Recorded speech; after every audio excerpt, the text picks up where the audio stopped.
Hey folks, welcome back to the Book Corner. I'm Hermione, author and lover of all good things literature. So happy New Year's Eve. If I repeat myself in time in any kind of videos I upload today, please, I apologize. Alright, so I actually had to redo this video because of the fact that every time I try to go down to the next section of books, it always was blank, so I actually had to refresh it like 4 times to finally get all the books that I did read in 2024. So for 2024, I read a total of 225 books. That's insane. So I am very happy to compile this list of the worst books and the best books. Now, this video is just going to be the worst books of 2024.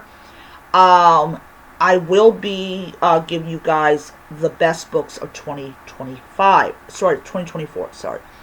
All right. So to the list of the worst books of 2024, and I'm going to go right up to the top of it. You're not going to. I'm not going to minimize this, and yeah. All right. Maybe I should say 226. Anyways. Alright. So, on number 20 is Iron Flame by Rebecca Yarros. Okay, so I'm starting actually at the top of this list, and I'm going down to the bottom.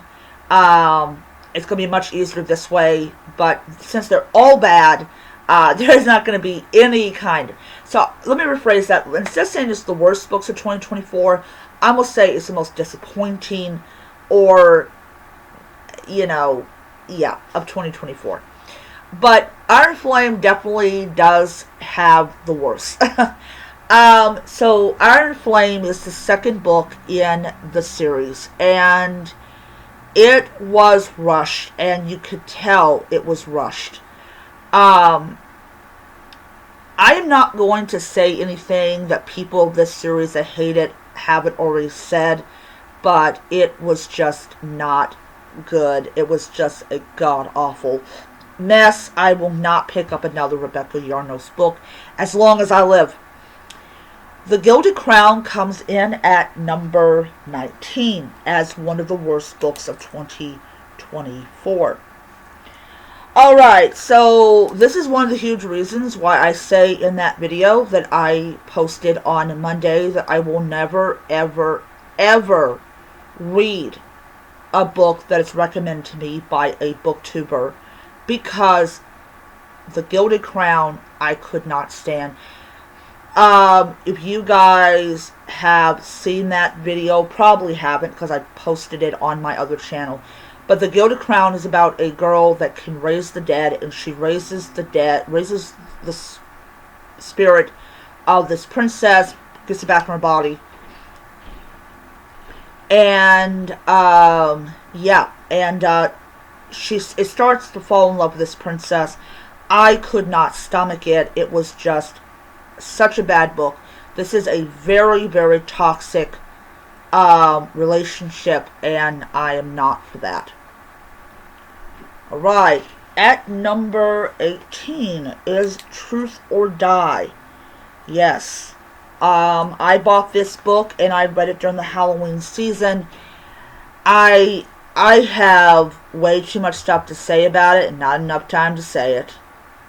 But it was a bad book. It was a bad book. Alright. The next one is going to, on number 17 is going to be The Mark of Athena. I have a love-hate relationship with Rick Riordan, mainly because of the fact that all these years later, he basically said that the impression that I get from him is that he regrets making Annabeth white, claiming that the book would not have gotten published if Annabeth was not white. I do not believe that for 1 second. He had already been writing for quite some time, so that argument falls flat. He just is pandering to a certain segment of the community that is not probably has never read books, probably does not enjoy them, and all that. So yeah, that's my number 17. Right below it is Atlantana, I pronounce it, another feminist retelling of a character that did not need to have a book written about her. Sorry, I am not reading that book. I'm not going back to that book. Alright, for number 15, it was going to be both Bookshops and Bone Dust, and the Latte one I absolutely did not like. I don't know why I automatically have 5 stars to books that I can't stand. I'm that's another thing I'm gonna stop doing the year coming up. Is hey, I'm gonna give y'all a bad review. If you don't like it, you can kiss my butt. Travis Baldree might be a great author to a lot of people, but I could not stand his 2 books. Alright, on number 13 is going to be The Witch's Heart. Another retelling that we did not need. We did not need Loki's wife, or no, Loki's mistress to have her own book. I do not understand the point of these feminist retellings. No, I do not. On number 12, we have The Other by Thomas Tyron. This is actually from, I actually got this from, was it, I forgot the name of it. But this was actually the first one, and it's a very dark and very kind of depressing kind of book, and it's just not my cup of tea. Oh, Paperbacks from Hell, that was the name of it. Alright,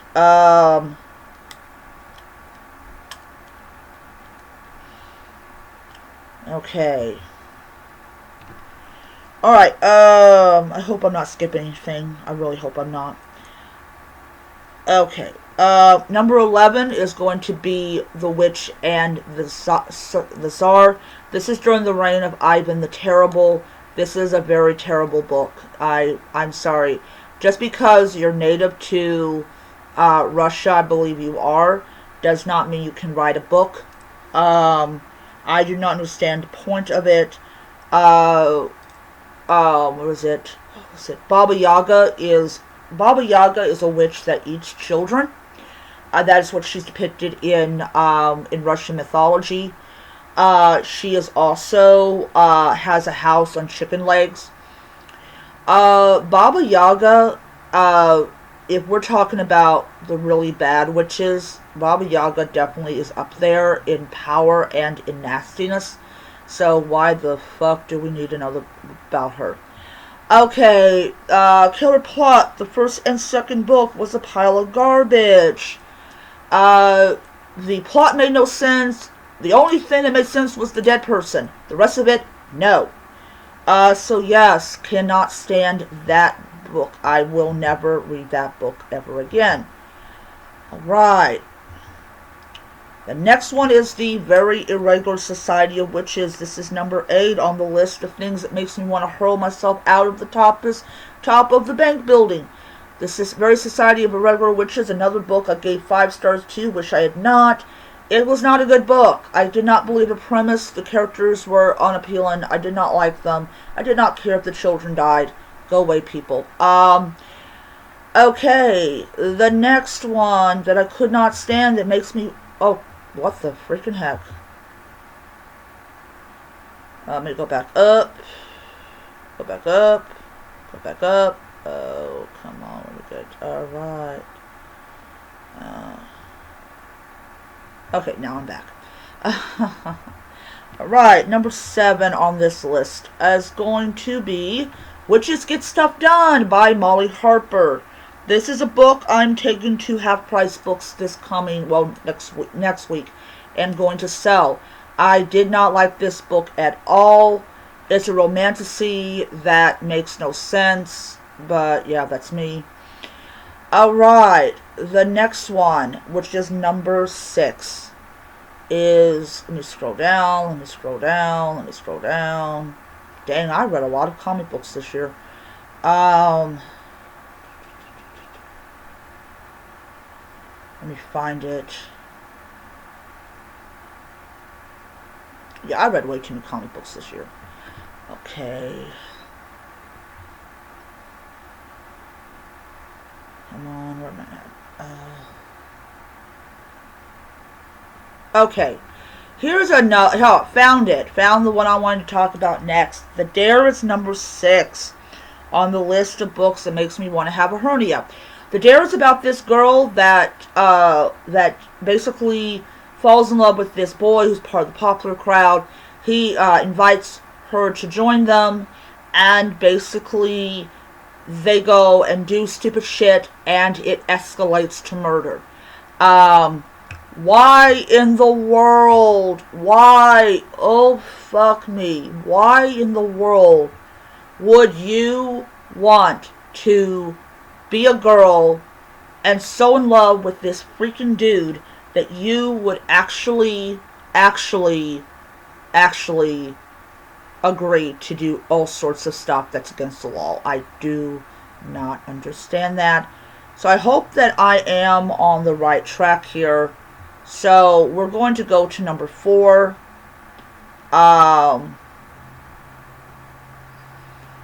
Okay. Number 4. I'm going to scratch that. Nope. Okay. I'm getting bad at this. I will probably do better next year. Let's see. Scrolling down. Oh, yes. Okay, so let's be clear.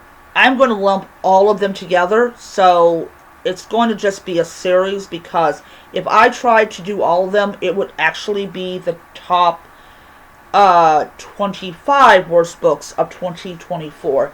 The entire Five Nights at Freddy's series. Oh my god, these books are so god-awful.